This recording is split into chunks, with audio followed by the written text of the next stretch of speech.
I am the tofu golem. Please enjoy the video. You begin by choosing the cell where the image must live. This determines layout and sorting behavior. Once ready, use Insert Image in cell for a simple upload or type =image. Your image URL when you prefer a hosted file. Make sure the image is sized appropriately before uploading. Smaller files load faster.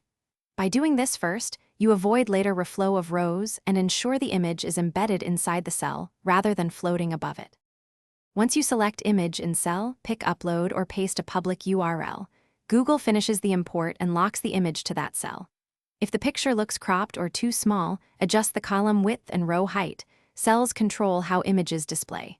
Alternatively, use =image, URL, to, or other mode numbers to control fit versus stretch. This gives predictable scaling. Make sure to check how sorting or filtering affects the row, since embedded images move with their cells. To finish, verify the image stays attached. Try sorting a test column and make sure the image moves with its row, because Image in cell binds to the cell. If an image fails to display, check that the URL is publicly accessible or re-upload the file. Permission errors are the most common cause. Once satisfied, set precise column and row dimensions to lock appearance.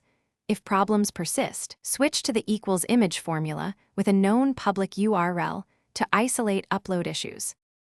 Thanks for watching. Consider subscribing if we helped you today.